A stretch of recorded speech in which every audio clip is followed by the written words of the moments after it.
Hi guys, good morning, good morning, good morning sa lahat. So today is getting ready ako sa aking mga paperworks kasi tomorrow na yung interview ko.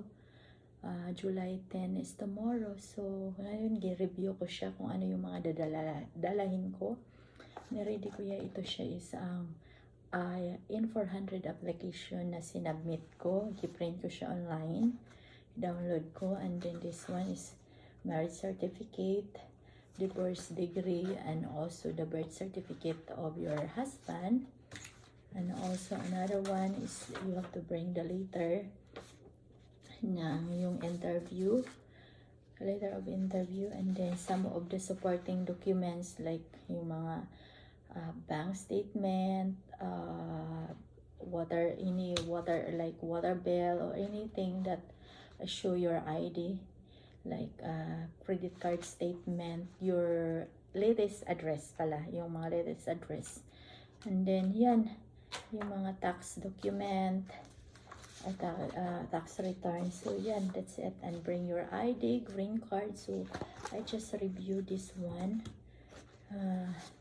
Kasi tomorrow I don't want to be in hurry tomorrow, and then just use this envelope or folder. And also you have to bring your passport. This is my old passport, kaya may butas na siya, and this is my new ones. You have to bring your old and new one because the new one, you use this to enter the United States. Nakikita nila dito kung anong date ka pumasok, ang may tatak. And then the new one naman is at least you have to show them that you have another passport. So you have to bring that too. Yan, marriage certificate, application, and then the letter. This letter, so I have to bring that later so that it's easy for me to grab right away. Pagpasok pa lang, paghahanapin na, at least mayroon na siya, nakahanda na. And then my passport, aking passport, ilagay ko na dyan. And then this is the application of naturalization. Diba? Pag maghanap sila, pag hindi sila maka-access sa computer, at least I have a documents. So yan. Yan lang. And then naman, ganito lang ako, ang dami kong dala. Dapat sana pwede ko naman siguro ilagay yung wallet lang dyan. Ito lang dalahin ko kay uulan pa naman. But no, sa wallet naman you have to bring your state ID. For example, saan ka ba? Ay nako, yan ang hirap tanggalin. Ay nako, dapat nadalian siya tanggalin. State ID, and then your green card. Diba? Green card, state ID, and then yeah.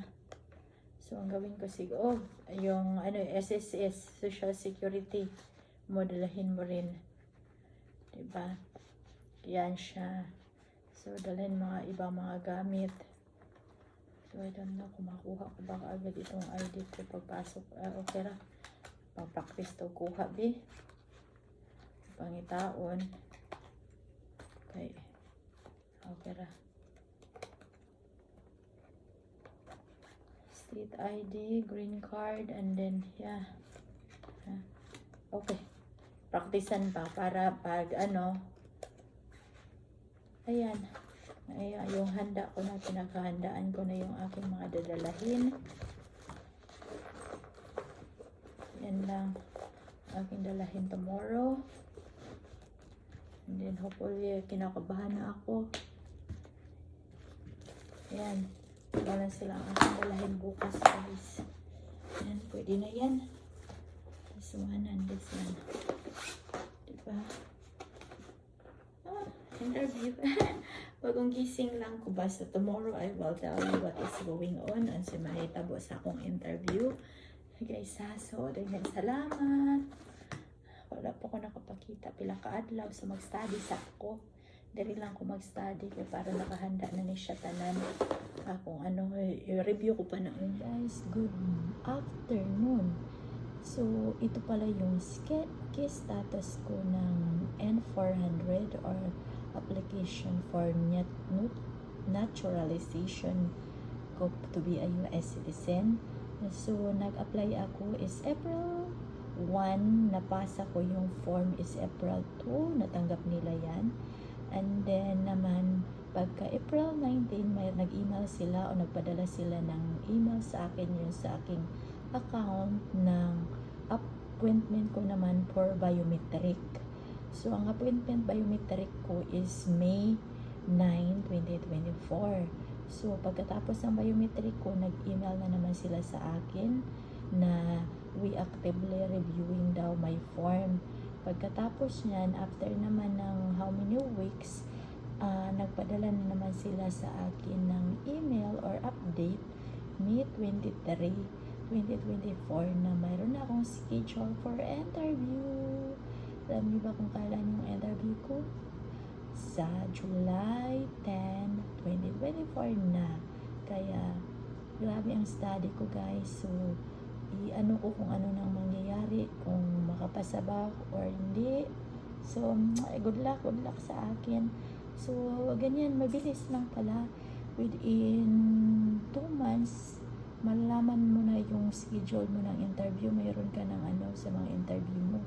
So, good luck to everyone. Kung sino yung may balak kung mag-apply, madali lang, kaya nyo yan. Guys, ready na ako. Papunta ako sa interview ko today. So, simple lang man yung suot ko, guys. Kaya, ganun lang, oh. Ayaw ko na magsuot ng ano para hindi tayo pahirapan. So, yan lang suot ko, guys. Kasi, today na yung interview ko is around 12:45. So, I have to be there before that time, mga 30 minutes I have to be there. So, let's go. So, guys, natapos na yung exam ko. Hi, guys! Sa wakas, nakapasa ako. After 2 to 3 months na study, nakikinig ng mga video, sa wakas nakapasa din. So, sulit din. Mabilis lang yung processing nila. Doon, mababait naman sila. Basta, i-ano ko lang ha, kung ano yung, make ako ng another video, my experience, and then kung ano yung mga questions sa mga, sa interview ko, kay para ma-share ko rin. Kay baka mayroon namang mga tao na as in super worried ba, kagaya ko walang tulog-tulog, mayroon talaga, wag 1 week na lang yung interview ko, wala akong tulog-tulog. I'm so worried, parang buong araw gusto ko lang mag-study but hindi pala dapat so ganoon guys. So now let's celebrate muna, magpahinga ako. Next upload ko, i-share ko sa inyo ang aking experience, anong mga tanong, anong mga papers na hiningi, or kung wala bang hiningi, basta madadami akong i-share sa inyo, madami talaga. Thank you so much guys, thank you sa suporta, thank you, and also sa mga may balak dyan na mag-apply for US citizenship, simulan nyo na para tayo makabot na tayo, maka-travel using US passport. Bye all!